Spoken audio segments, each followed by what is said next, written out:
Então vamos lá, gente. Na aula de segunda-feira, nós começamos a falar e a discutir, né, a estrutura e a função dos lipídios. E paramos mais ou menos nessa parte aqui, onde nós estávamos falando sobre a nomenclatura, né, de alguns ácidos graxos. E aí, para localizar vocês, os ácidos graxos são um tipo de lipídios. Existem outros tipos, tá, que nós vamos comentar na sequência hoje, mas os ácidos graxos são um dos tipos de lipídios que existem.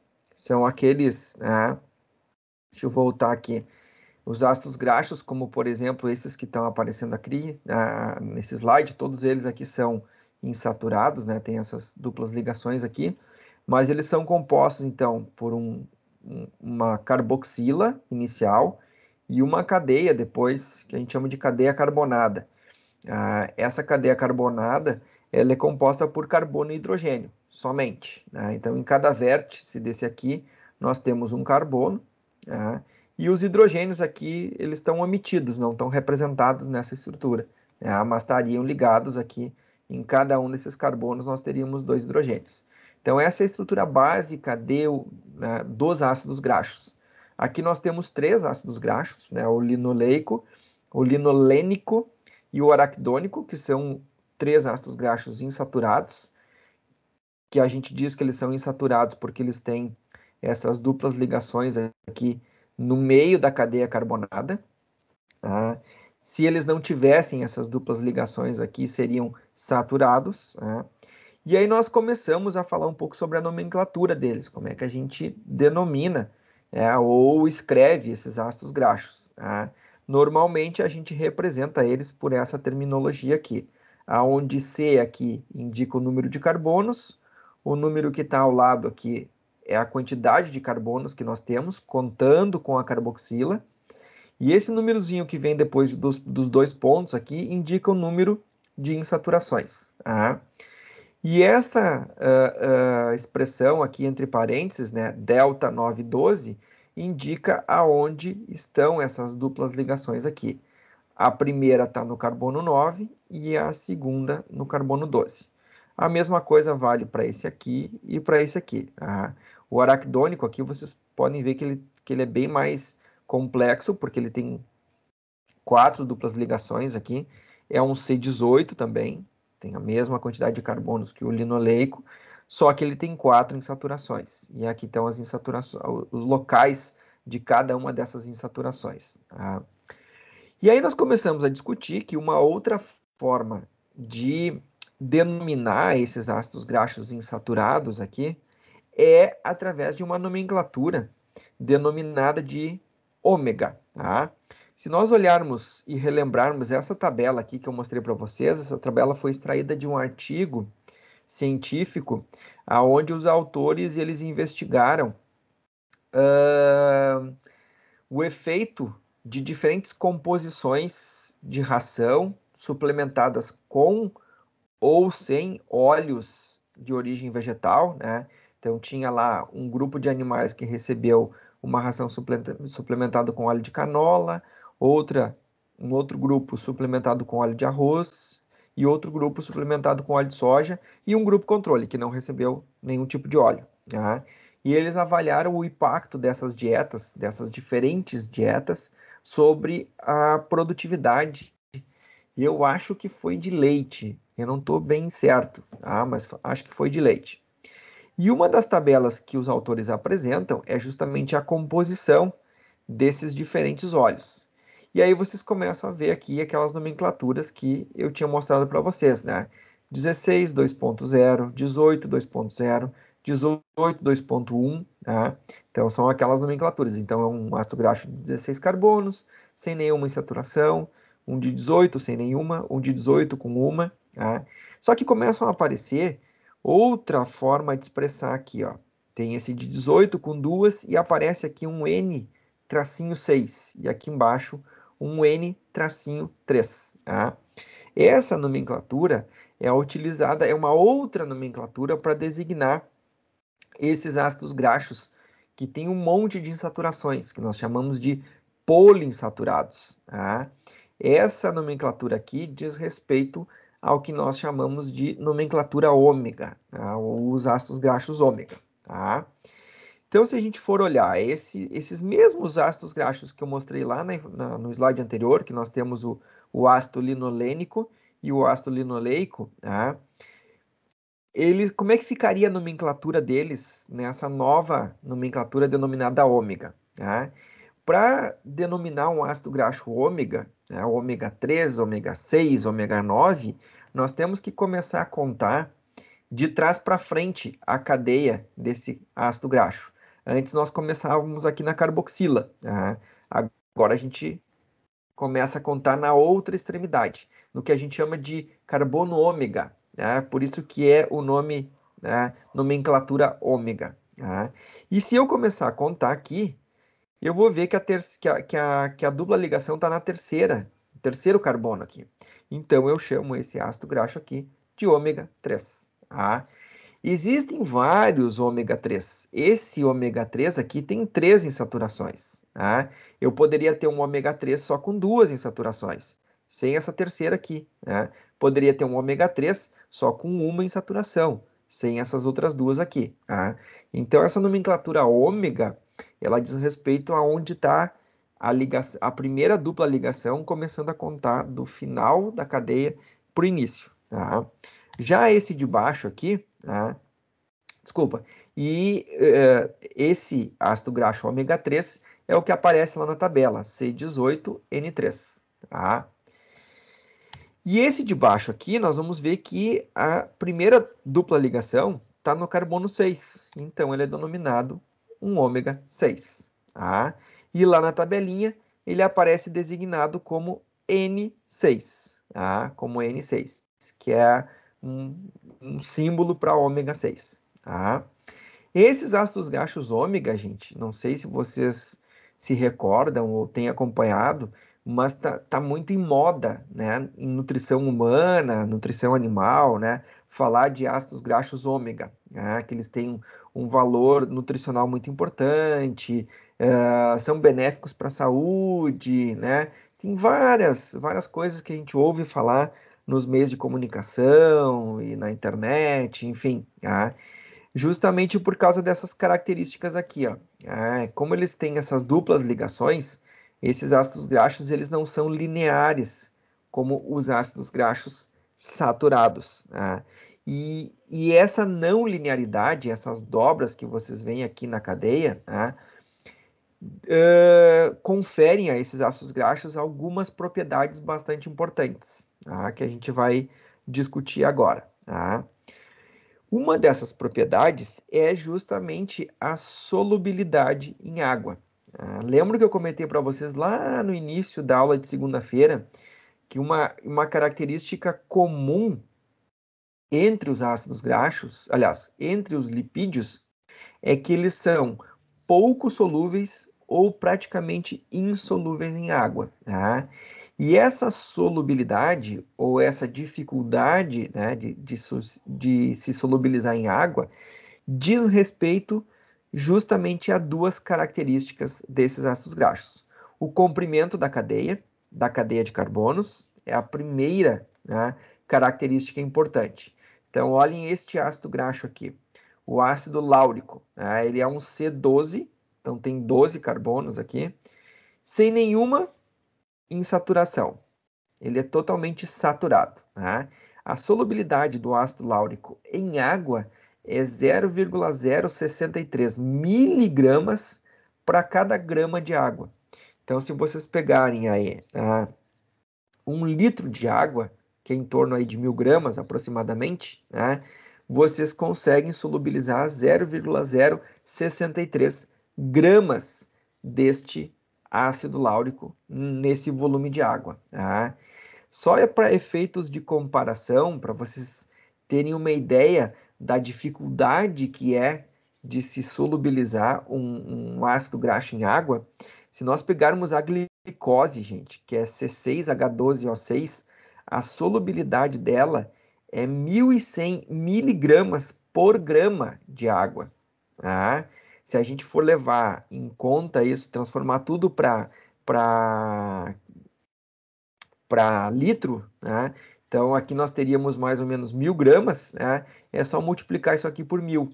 Então, em 1 litro de água, a gente consegue dissolver cerca de 1 quilo de glicose, aproximadamente, 1 quilo e 100 gramas, de glicose. Então, a solubilidade é muito maior para a glicose. Tá? Por quê? Porque, primeiro, ela tem uma cadeia menor, tem 6 carbonos só, tá? E tem essas hidroxilas aqui, ó, que está em vermelho aqui, os oxigênios, que acabam conferindo uma polaridade para ela, diferente do ácido láurico aqui, que tem essa grande cadeia de carbonos aqui, né, que não tem polaridade nenhuma. Ele só tem esta partezinha inicial aqui, essa carboxila, que tem uma leve polaridade, que é justamente o que confere essa baixa solubilidade para o ácido láurico em água. Tá? Se nós pegarmos um outro ácido graxo, por exemplo, o ácido esteárico, que é o C18, tem 18 carbonos aqui e nenhuma saturação, tá? Insaturação, desculpa. Esse ácido graxo, eu aumentei 4 carbonos aqui, né? 6 carbonos, tá? Hoje a matemática está complicada. De 12 para 18 aqui, tá? E só esse aumento de 6 carbonos já faz com que esse ácido graxo aqui seja completamente insolúvel em água, tá? Ele não se dissolve em água, não se dissolve em água, tá? Abrindo um parênteses, se eu fosse perguntar para vocês, em termos leigos, em termos empíricos, assim, seguindo essa lógica aqui que nós estamos discutindo, em termos de solubilidade em água, na gordura animal, vamos pegar assim, banha de porco, né? Aquela banha de porco que a gente compra no mercado, né? Bem sólida, bem, né, concisa, assim. Que tipo de ácido graxo vocês esperariam encontrar nesta banha de porco? Ácidos graxos de menor tamanho, com uma cadeia menor, ou ácidos graxos com cadeia maior? Na opinião de vocês?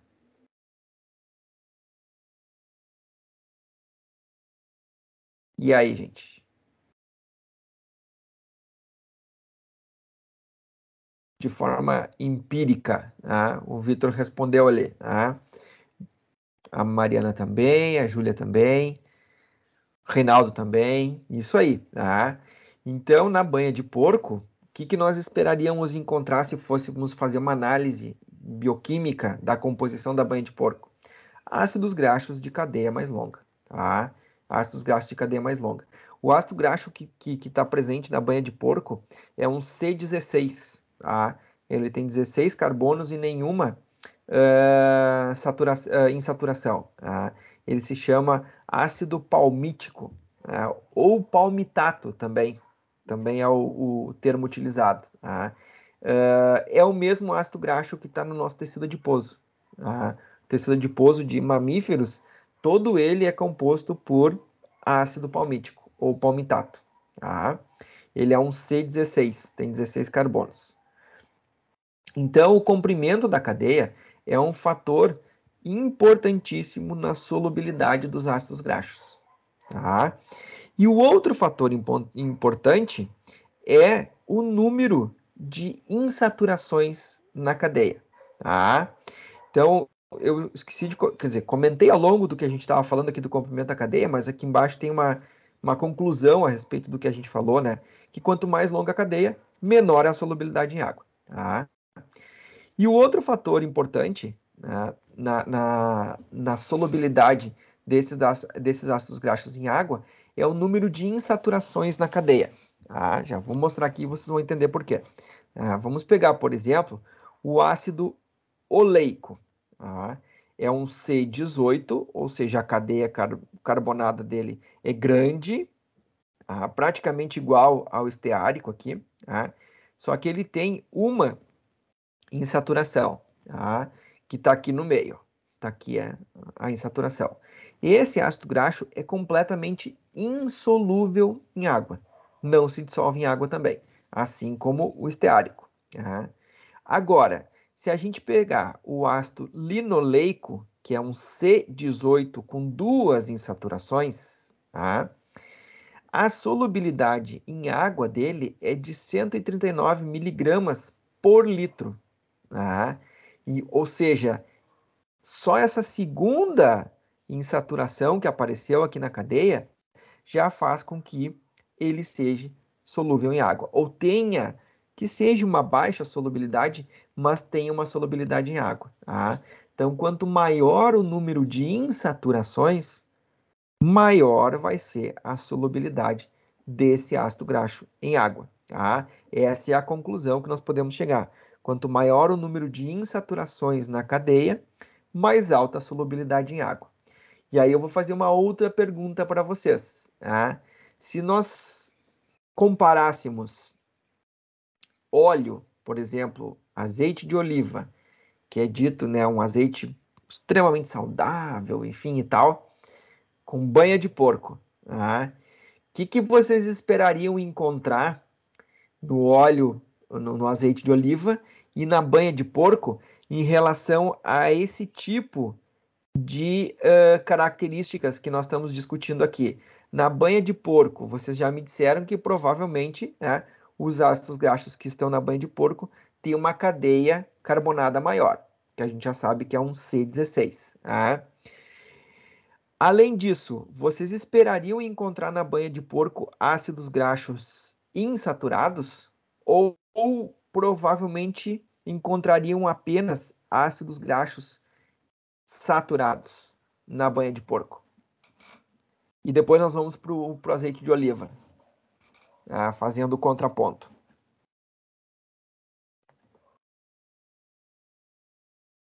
Podem responder ali, gente. Vamos ver, o Vitor. O Vitor acredita que saturados, a Mariana também, a Júlia também. Exatamente, gente. Exatamente. Tá? A banha de porco vai ter praticamente ácidos graxos saturados.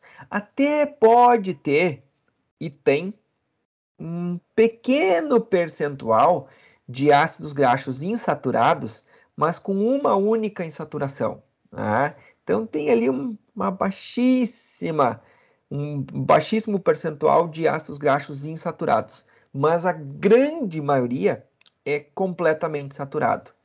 E no azeite de oliva, o que vocês esperariam encontrar? Já que ele tem aquela consistência mais líquida, né? Mas ele é um óleo, né? Então tem aquela consistência mais líquida. Por que será? Aliás, o que vocês esperariam encontrar no azeite de oliva?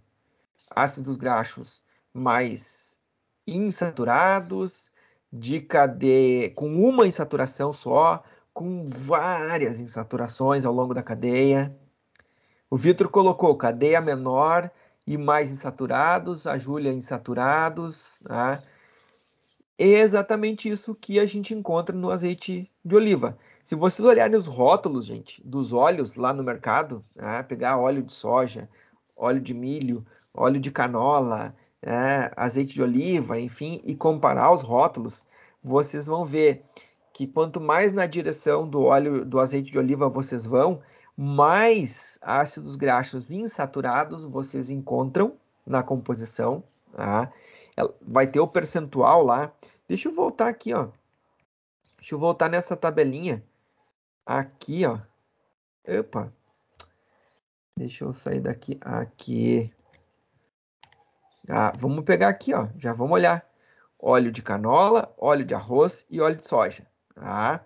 Olhem só. O de arroz e o de soja tem um percentual aqui razoável. Aqui quase 20%, aqui 10% aproximadamente, de ácidos graxos aqui de 16 carbonos saturados. Tá? Tem muito ácido graxo de 18 carbonos com uma insaturação só, no de canola, no de arroz e um pouco menos no de soja. Tá? E aí aqui a gente já começa a ter os insaturados. Ó. Aqui a gente já começa a ter os insaturados. O de soja é o que mais tem desses três aqui, desse ômega 6 aqui, que é o insaturado. Tem 55% aqui. 35 por de arroz e 24 por de canola. Se a gente tivesse a composição aqui do óleo de soja, desculpa, do óleo de azeite de oliva, né, provavelmente o azeite de oliva teria aqui um percentual muito grande desses ácidos graxos aqui insaturados, principalmente com 3 ou mais insaturações. Por isso que ele é bem mais líquido, né? Ele não tem uma densidade, uma viscosidade, esse é o termo correto, tá? Uma viscosidade tão grande quanto outros óleos, tá? Quanto mais viscoso o óleo, menos insaturado ele é, mais saturado ele é, tá?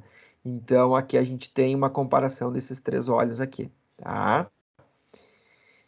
Muito bem. Deixa eu seguir adiante de novo. Voltar para cá. Aqui.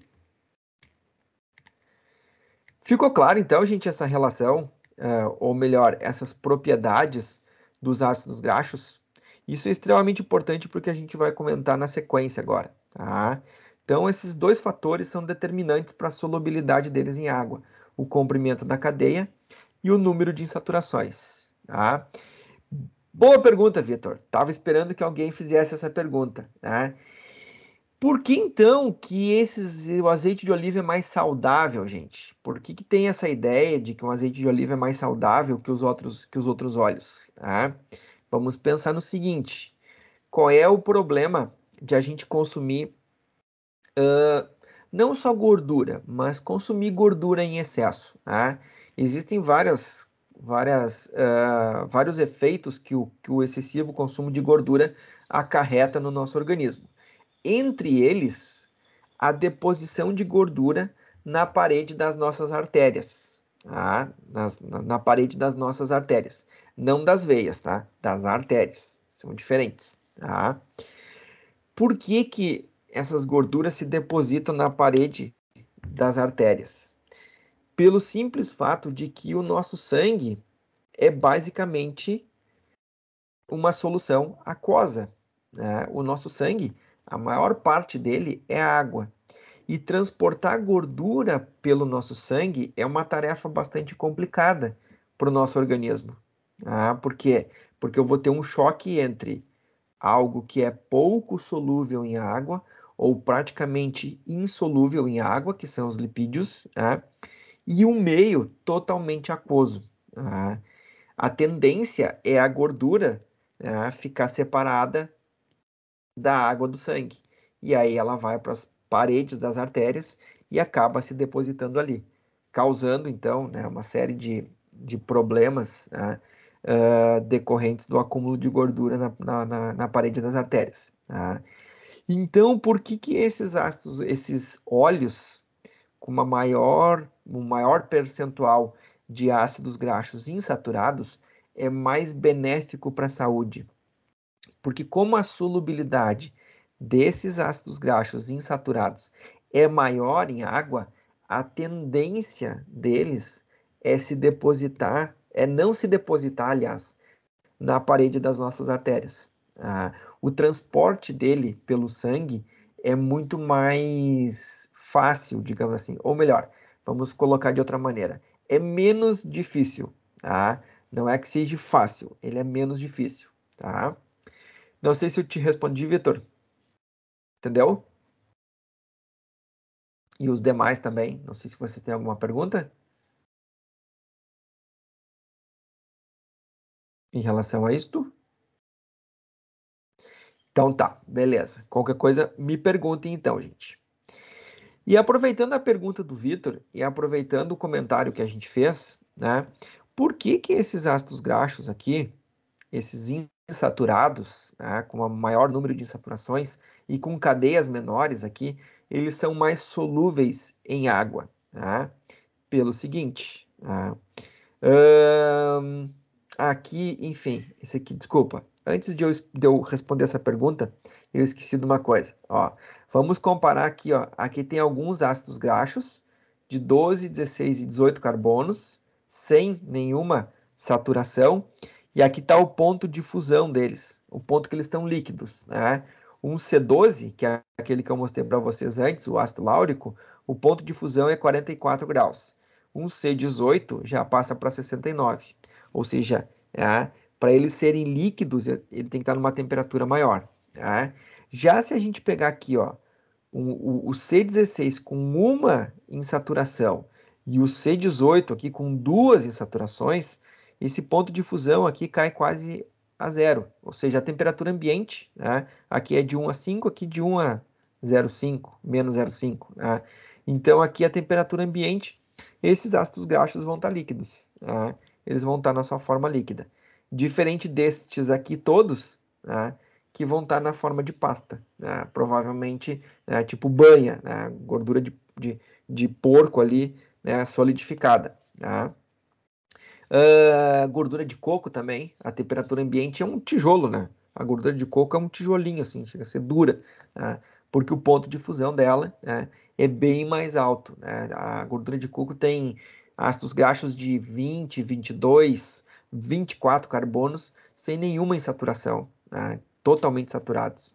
Então, essa tabela exemplifica bem isso que a gente estava comentando. E agora sim, respondendo, né, aproveitando o comentário do Vitor e isso que a gente está falando aqui de pontos de fusão, né, de ser mais líquido, de ser mais pastoso, né, por que ser mais insaturado e com uma cadeia menor faz com que esse ácido graxo seja mais líquido? Pelo simples fato, gente, disto aqui, né? Um ácido graxo saturado, a cadeia de carbono aqui é linear. Então ele consegue se aglomerar um do ladinho do outro, né? Muito junto, assim, muito colado uma molécula da outra, né?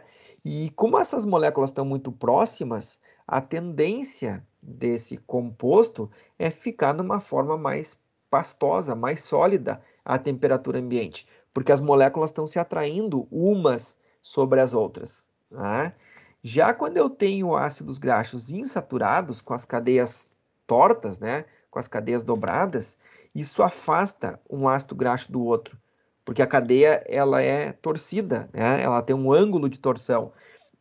E isso afasta esses ácidos graxos um dos outros, deixando, né, esse composto mais líquido à temperatura ambiente, né? Deixando ele mais líquido à temperatura ambiente. Tá? Entenderam? Deixa eu ver, a Mariana fez uma pergunta ali. Ótima colocação, Mariana. Ótima colocação. Era exatamente a próxima coisa que eu ia comentar, tá?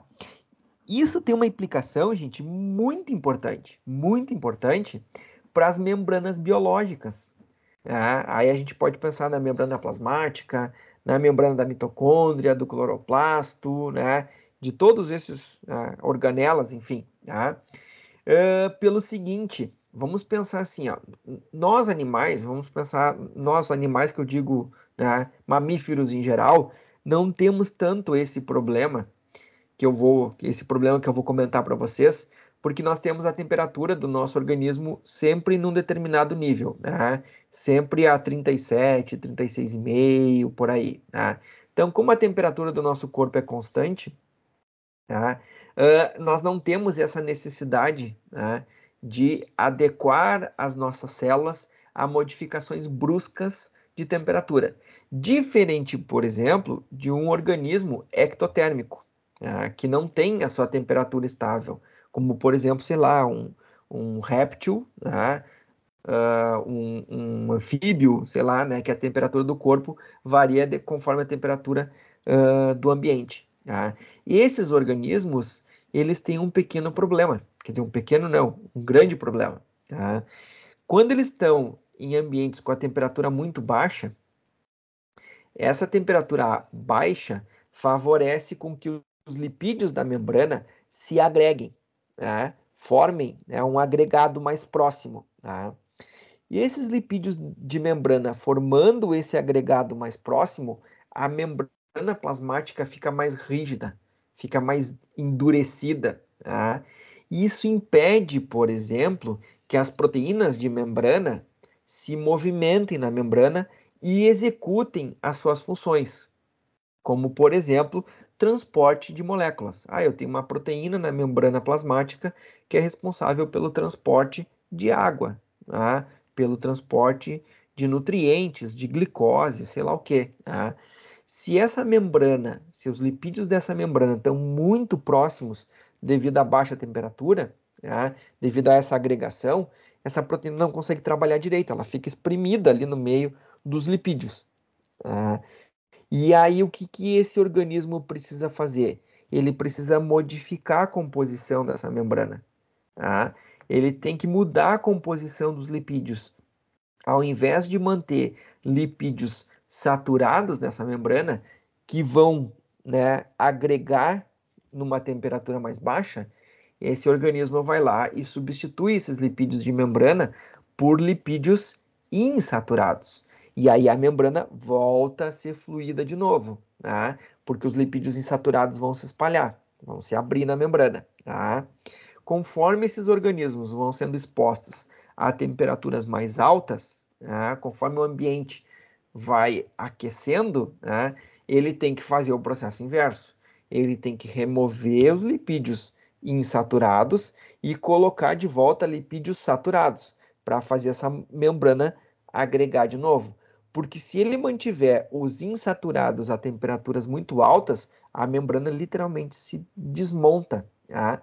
Porque esses lipídios se abrem muito, né? Fica muito líquida a membrana, ela fica muito fluida, né? Ela fica muito maleável, né? Então, esse é um dos conceitos extremamente importantes envolvendo essas propriedades físicas dos ácidos graxos, que vai implicar diretamente nos lipídios de membrana. Tem um experimento que foi feito, Mariana e turma toda, que foi feito o seguinte: se pegou a levedura da cerveja, a Saccharomyces cerevisiae, que é a mesma levedura que a gente usa para fazer o pão, né? E se cresceu essa levedura em diferentes temperaturas, em 20 graus, em 22, em 24, em 26, 28, até 30, até 40 graus, até 40 graus. Foi feita uma curva de temperatura, e se mediu a composição dos lipídios de membrana dessa levedura. E é muito interessante, assim, porque a composição dos lipídios de membrana vai mudando conforme a variação da temperatura. Então, em temperaturas mais baixas, de 20 graus, nós temos predominantemente lipídios insaturados nessa membrana. Tá? E conforme a gente vai aumentando a temperatura, chegando próximo de 40, nós vamos tendo predominantemente lipídios saturados, justamente para manter a fluidez na membrana, tá? Para manter essa membrana fluida. Senão ela se desmonta, se desarranja toda, tá? E aí perde a sua função e a célula morre, né? E o organismo como um todo morre. Entendeu, Mariana? Ficou claro isso? O restante da turma também? Entenderam? Sim, não, mais ou menos. Dúvidas? Muito bem. Então tá. Então seguimos adiante. Seguimos aqui na nossa.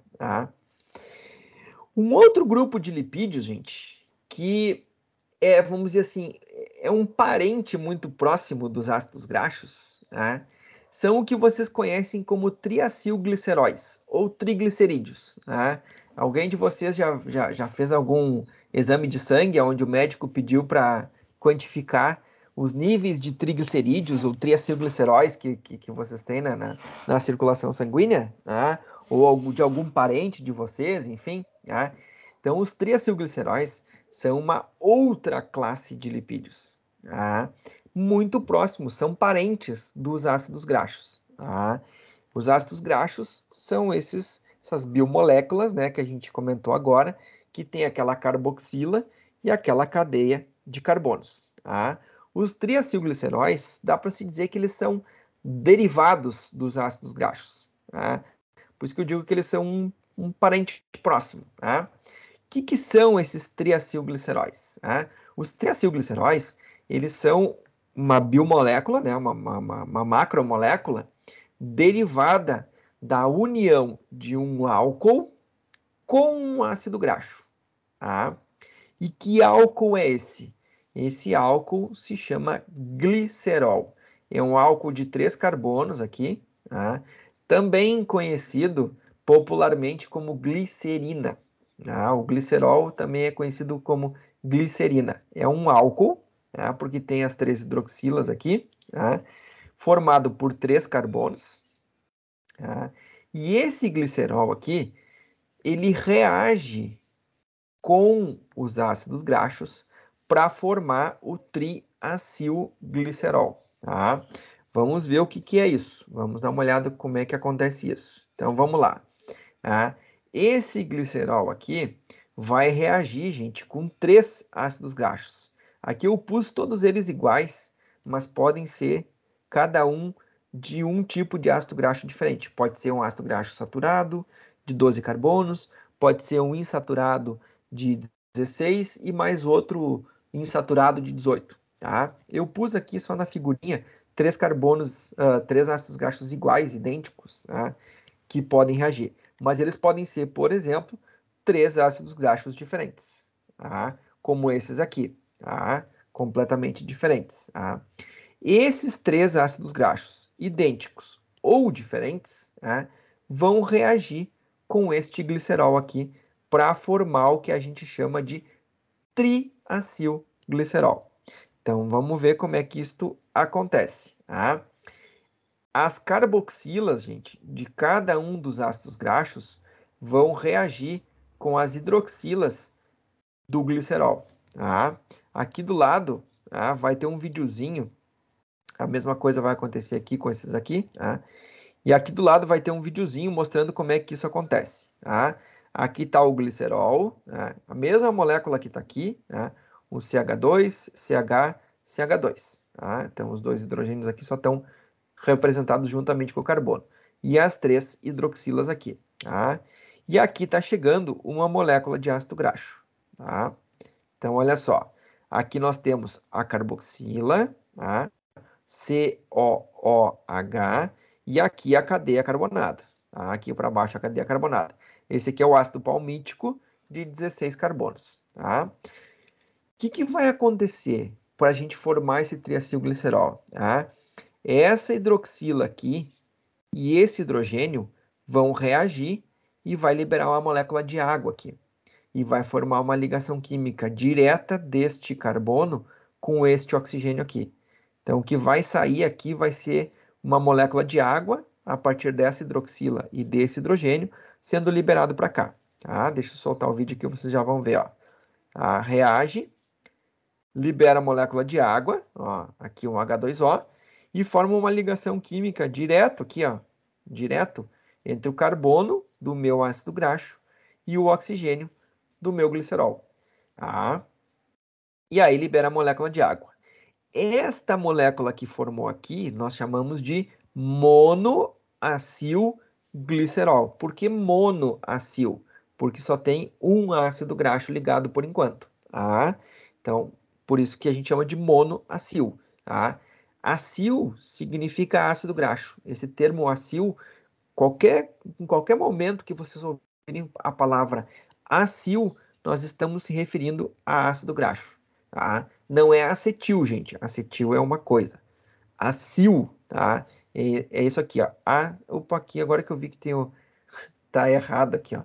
Tá triacli, né? Acil, tem um L que tá trocado aqui, tá? Então, trocar de posição. Mas é toda vez que vocês ouvirem a palavra acil, isso se refere a ácido graxo, tá? E aqui, então, nós formamos um monoacilglicerol. Se eu juntar mais um outro ácido graxo nessa segunda hidroxila, eu vou ter um diacilglicerol. E se eu juntar mais um aqui, eu vou ter um triacilglicerol, tá? Que é o que o vídeo vai mostrar, então. Tá? Depois vai juntar mais 2 aqui, e eu vou formar, então, o meu triacilglicerol. Aí, nesse momento, vocês podem estar se perguntando, tá, mas e aí, para que fazer isso? Por que os organismos vivos fazem isso?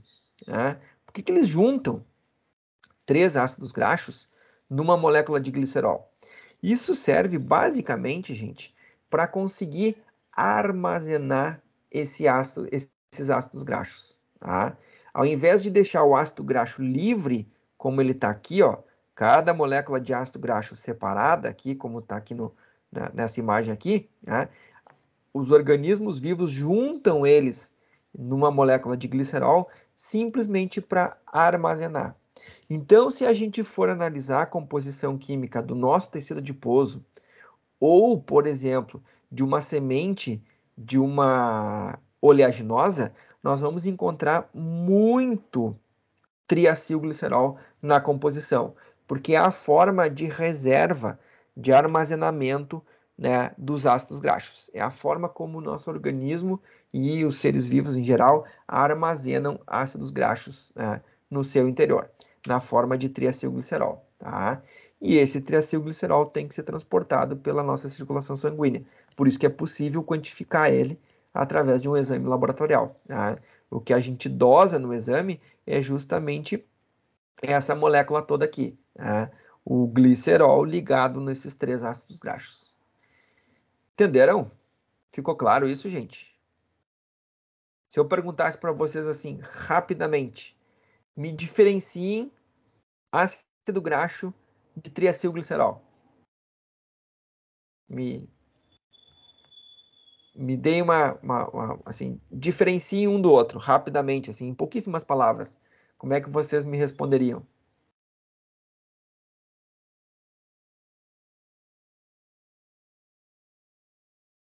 Alô, tudo bem? Tem alguém aí?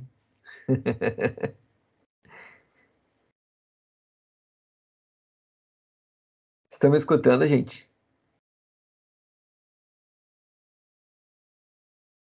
O Vitor respondeu ali: triacilglicerol armazena ácidos graxos.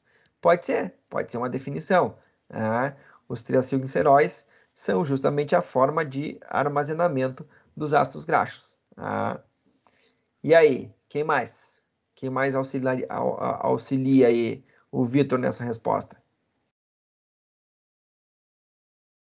Que mais que a gente poderia comentar, além disso que o Vitor colocou aqui? Hum? Quantos ácidos graxos tem no triacilglicerol?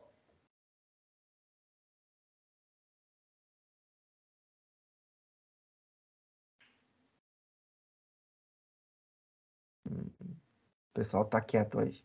Estão pensando na 3. Ah, o Vitor respondeu ali, a Mariana também. 3. Ah, estão pensando na prova do grilo de amanhã, né? Então tá, vamos lá então. Muito bem. Então seguimos adiante, gente. Tá? Esses triacilgliceróis aqui, eles estão presentes numa infinidade de alimentos e derivados de origem animal, vegetal, enfim, né? Nós encontramos triacilgliceróis, por exemplo, na gordura de coco, tá? Encontramos na gordura animal aqui, queijo, manteiga, né? Aqui é a manteiga. Encontramos também em óleos, tá? Encontramos em óleos também, tá? Tem diversos óleos que são tem na sua composição triacilgliceróis. Tá? Alguém saberia me dar um exemplo de um óleo utilizado como combustível que tem na sua composição bastante triacilgliceróis?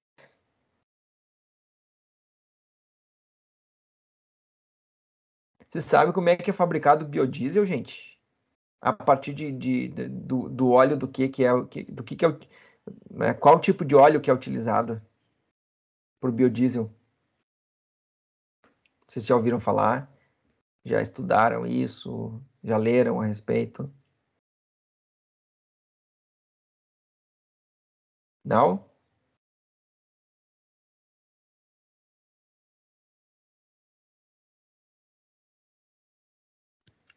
O Vitor colocou, não lembro, a Mariana ali de milho, mamona, tá? Os dois, na verdade, o milho e mamona. O mais utilizado é o de mamona, tá? O de milho, ele não é tão utilizado, Mariana, porque ele tem um valor nutricional muito grande. Ele pode ser usado na indústria alimentícia, tá? Então ele se torna caro, digamos assim, para ser utilizado como biocombustível. Mas o de mamona, ou óleo de rícino, tá? Que é outro nome para o de mamona, tá? Ele é muito utilizado porque ele tem baixo valor nutricional. Tá? Por que ele tem baixo valor nutricional? Porque ele tem na sua composição algumas proteínas que são alergênicas, e são tóxicas também. Além de ser alergênicas, são tóxicas. Então não pode ser utilizado para o consumo humano e nem para o consumo de animais. Então se usa muito o óleo de mamona. Só que o problema do óleo de mamona é que os lipídios que estão presentes no óleo de mamona estão basicamente na forma de triacilgliceróis. Tá? E os triacilgliceróis, eles têm um baixo poder de combustão. Tá? Por que tem um baixo poder de combustão? Porque os ácidos graxos, aqui tem vários triacilgliceróis diferentes, ó, gente. Tá? São vários triacilgliceróis aqui com os ácidos graxos mais diferentes possíveis aqui. Tá? Por que os triacilgliceróis têm essa baixa combustão ou esse baixo poder de combustão? Porque os ácidos graxos estão ligados nessa molécula de glicerol. Isso impede que a combustão se inicie, tá? Por que impede? Porque a combustão de um ácido graxo inicia, gente, pela carboxila dele. Por esta parte aqui, ó. Não inicia aqui, inicia aqui, tá? Inicia nessa porçãozinha aqui. Só que essa porção está ligada num glicerol. E isso impede, então, que esse ácido graxo aqui entre em combustão, dificultando o uso como biocombustível. O que a indústria tem que fazer para poder tornar o óleo de rícino ou óleo de mamona combustível? Tá? O que tem que fazer para tornar esse óleo um biocombustível? Não sei se vocês já viram isso, já leram a respeito. Não é simplesmente pegar e largar no tanque lá do carro, do trator, do caminhão, tá? O óleo de rícino que está resolvido. Tá? Tem que se tratar ele, né, do ponto de vista químico, bioquímico, antes de utilizar ele como biocombustível. Tá? E que tratamento é esse? Vocês sabem? Já ouviram falar?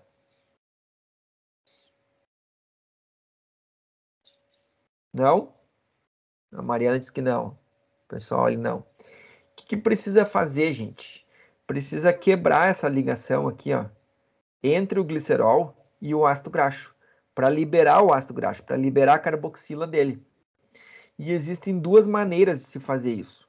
Utilizando um processo químico, né, à base de hidróxido de sódio, hidróxido de potássio, né, à base de soda cáustica, basicamente, né, ou hidróxido de cálcio também, que é a soda cáustica, né, ou utilizando enzimas.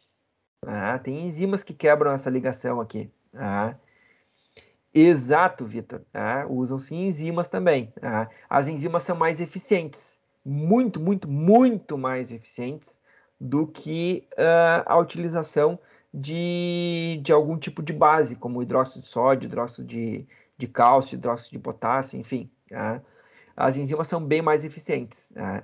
E aí, isso acarreta, não vou dizer que acarreta um problema, mas gera um rejeito, gera um resto desse processo, que é justamente o glicerol. O glicerol sobra e é vendido, então, para a indústria de sabonetes, para fazer sabonetes de glicerina.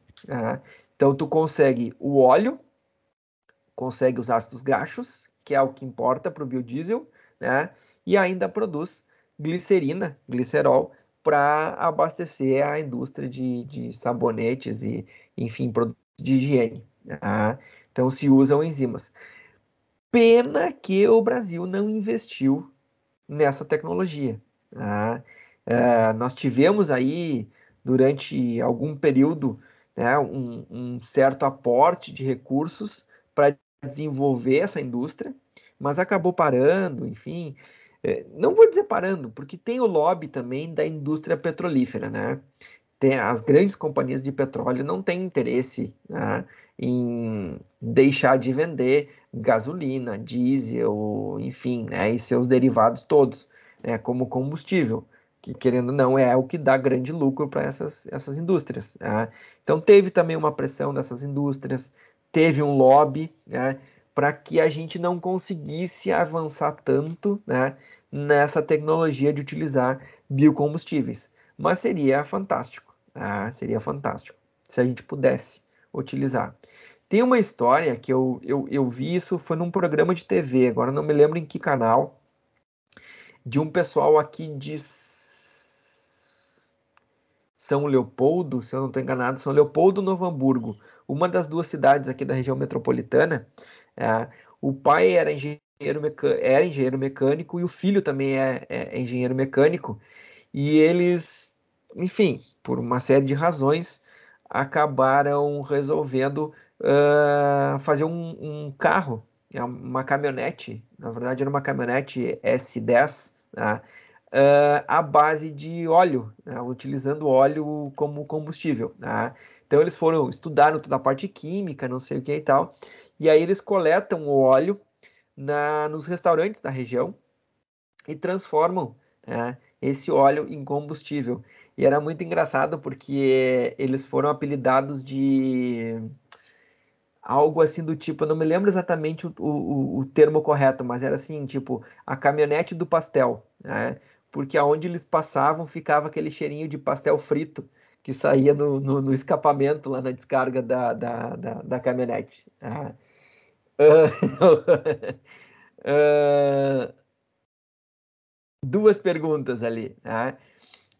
A Mariana perguntou sobre a eficiência é a mesma, a mesma entre o óleo, a eficiência comparando o que, Mariana? Entre o óleo de mamona e o diesel comum ou entre o óleo e alguma outra? Qual é a comparação que tu está fazendo? Depois já respondo a tua daí, Reinaldo. Ah, com combustível fóssil? Então, tem que se fazer umas adaptações no motor, porque ai, me fugiu o termo agora. Ai, me fugiu o termo. Enfim, mas é algo tipo ponto de combustão, né? Seria a temperatura necessária para a combustão do óleo de rícino, o óleo de mamona, é um pouco mais elevada do que o diesel comum. Tá? Até tem que se fazer uma certa mistura entre o diesel comum e o óleo de rícino, justamente por causa desse ponto Ai, não é. Me fugiu o nome agora. Não é ponto de combustão, tem um outro nome técnico que eu não me lembro de cabeça agora, tá? Mas justamente para poder tornar esse óleo combustível, tá? Mas em termos de eficiência, é praticamente a mesma coisa, tá? Agora eu não me lembro, nesse caso ali de São Leopoldo, qual era o consumo que tinha essa caminhoneta com essa adaptação. Mas eu me lembro assim que eles tratavam em torno de 300 litros de óleo por mês para conseguir manter a caminhonete funcionando e rodando com ela o mês todo. Era algo assim. Não me lembro exatamente de cabeça. Mas a eficiência energética é praticamente a mesma coisa, tá? Praticamente a mesma coisa. Até acredito eu que o biodiesel seja um pouquinho melhor, porque as cadeias de carbono aqui do biodiesel, né, dos lipídios do biodiesel, são mais longas. Então, tu tem mais carbono para queimar durante a combustão.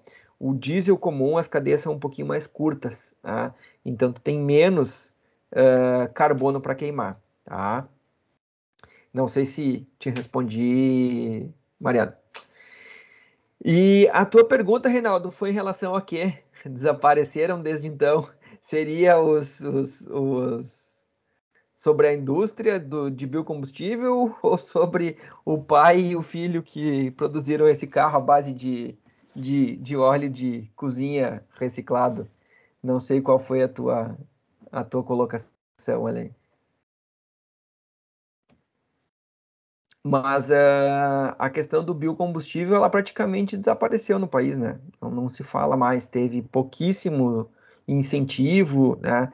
E aí a gente entra, assim, com uma questão, né, ah, a gente depende muito do incentivo financeiro estatal, né, do governo, né?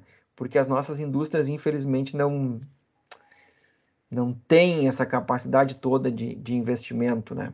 Então fica um pouco, às vezes, complicado em função disso, né? Elas têm um pouco de receio de investir, de ver como é que as coisas vão, né,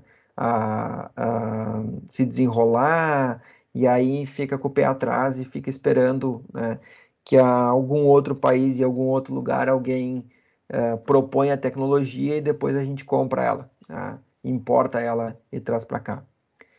Não sei se era essa a tua pergunta, Reinaldo, em relação a isso.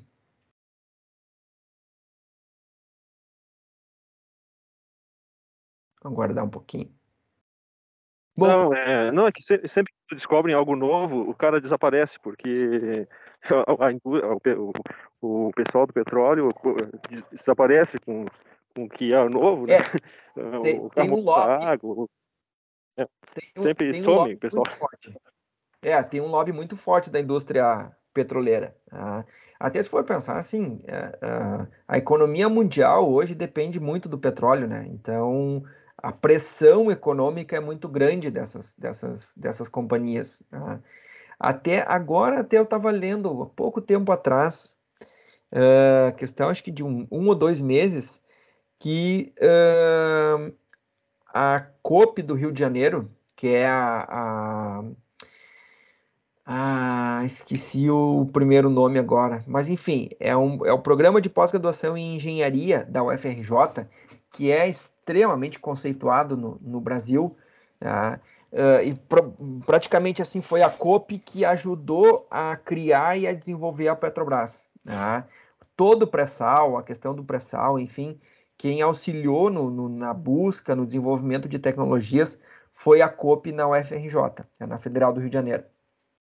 E a COP agora tá com um convênio com o governo de São Paulo, se eu não estou enganado agora, ou do Rio de Janeiro, agora não me lembro qual das duas capitais, tá? E eles já tem um protótipo pronto que está rodando nas ruas de um ônibus movido a hidrogênio, a gás hidrogênio. A partir da hidrólise da água, produz hidrogênio e oxigênio, né? Tu coleta o hidrogênio, esse hidrogênio se torna combustível, né?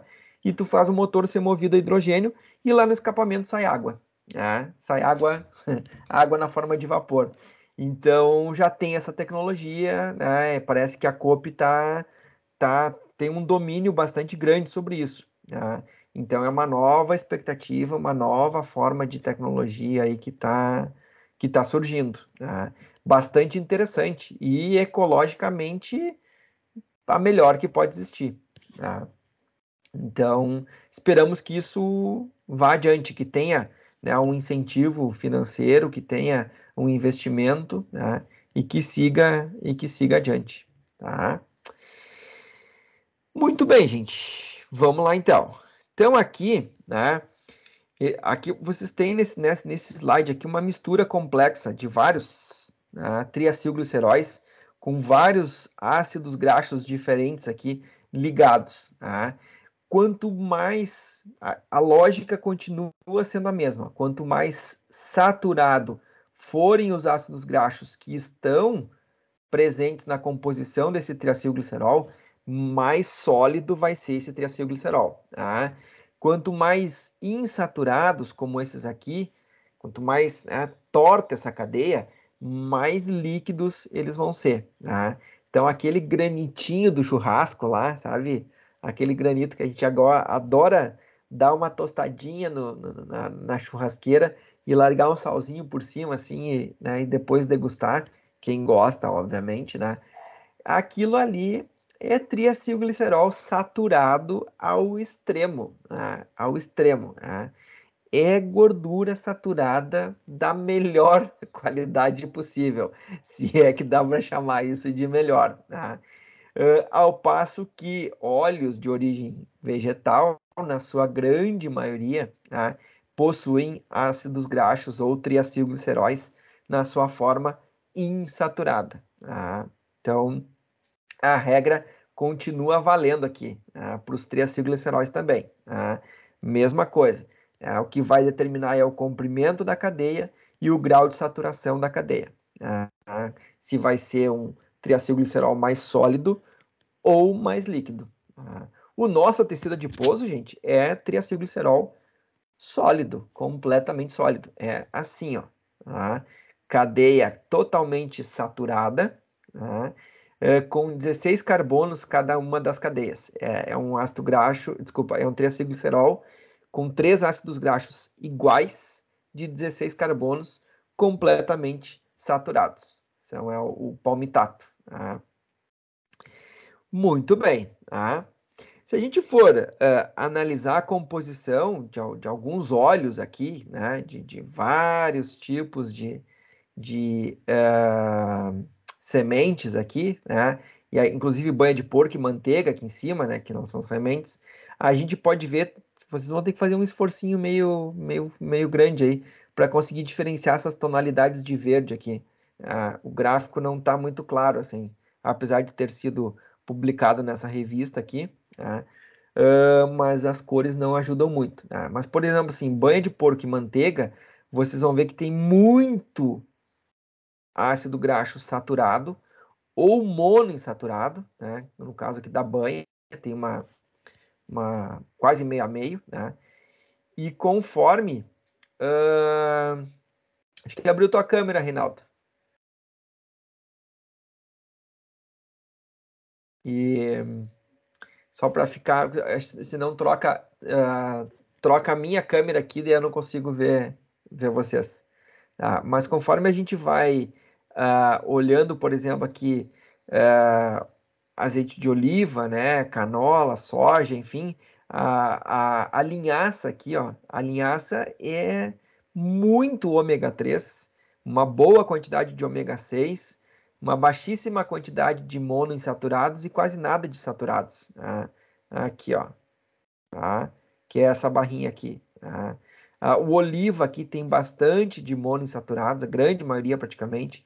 Canola, né? Já tem um pouco menos, aumentando um pouco o ômega 3 e ômega 6. Né? A soja aqui já é uma mistura aí, tem um certo percentual de saturados, de monoinsaturados e um pouco de ômega 6. Né? Então, essa composição básica aqui de alguns óleos e algumas gorduras utilizadas, né, pelos seres humanos. Tá? Muito bem. Aqui só para destacar algumas sementes aqui que a gente trabalha bastante. E um outro ponto importante, tá, é que a gente utiliza como fonte como nutrição, né, muito as sementes oleaginosas. E essas sementes têm por característica armazenarem no seu interior, no seu endosperma, óleos. Né? Diferente, por exemplo, das gramíneas, como, por exemplo, aveia e trigo, que armazenam muito amido, que é carboidrato, né? As sementes oleaginosas têm como característica armazenar uma grande quantidade de óleos, né, no seu endosperma. Tá? Deixa eu mostrar aqui para vocês um exemplo. Tá? Isso aqui é a deposição de lipídios em sementes de oleaginosas. Tá? Esse aqui acho que é de canola. Tá? Então, olhem aqui. Aqui tem os diferentes estágios de desenvolvimento da semente, tá? Desde o estágio 1 até o estágio 5. Na verdade, não é estágios, né? É estádios o termo correto, tá? Só para eu colocar no termo correto aqui, tá? E aqui, então, é um estágio de pré-estocagem, de pré-armazenamento, né? E conforme o tempo vai passando, nós vamos tendo uma maturação dessa semente e uma maior deposição de lipídios. Nessa imagem aqui não dá para ver nada, tá? Mas agora, se a gente fizer uma análise quantitativa por ressonância magnética nuclear, quanto mais vermelho a cor for aqui, maior é a deposição de lipídios nessas sementes. Então a gente pega aqui um estágio mais inicial de desenvolvimento, praticamente não tem quase lipídios depositados, só aqui na periferia. Depois um estágio um pouquinho mais avançado, que é mais ou menos por aqui, assim, estágio 3, mais ou menos. Né? Então a gente vê aqui uma pequena deposição de lipídio. Depois, no estágio 4, começa a aumentar muito a deposição, né, de lipídios. E por final, aqui no último, que é o estágio 5, né, nós vemos aqui uma grande deposição de lipídios aqui no endosperma da semente. Tá? E aqui a intensidade de cor diz a concentração desses lipídios. Está bem pequenininho aqui, mas eu vou dizer para vocês aqui, está em micromol por gramas. Tá? Então aqui, esse vermelho é cerca de 320 aí, micromol por grama, ou seja, para cada grama de semente eu tenho 320 micromol de lipídios depositados. Tá? E aqui do lado tem um videozinho mostrando justamente esse avanço aqui nessa deposição. Tá? Então vamos ver o videozinho aqui. É exatamente o vídeo dessa ressonância magnética. Tá? Então aqui já é uma semente madura, tá? Já está em estágio 5 aqui, e a ressonância ela vai fazendo literalmente a leitura desde a base da semente até a porção mais superior. Tá? Então, se vocês olharem aqui, ó, aqui seria bem a casca da semente, a parte externa da semente, e conforme o vídeo vai andando, nós vamos adentrando, né, nas camadas internas da semente. E aí vai aparecendo o vermelho intenso, que é justamente relativo à deposição de lipídios. Tá? Então, aqui dá para ver perfeitamente, né? Quantidade gigantesca de lipídios aqui que está depositado nessa semente. Tá? E o objetivo da deposição desses lipídios aqui, gente, é uma única e exclusiva, tá? Armazenamento de substâncias com alto teor energético, reserva energética. Tá? É isso que é para isso que serve esses lipídios que estão depositados aqui na semente. Agora ela está fazendo o caminho inverso, né? O vídeo tá indo agora para outra extremidade da semente. Tá? Então, o objetivo dessa deposição grande aqui é justamente armazenamento, né, de substâncias com alto teor energético, reserva energética. Tá? Reserva energética. Para quê?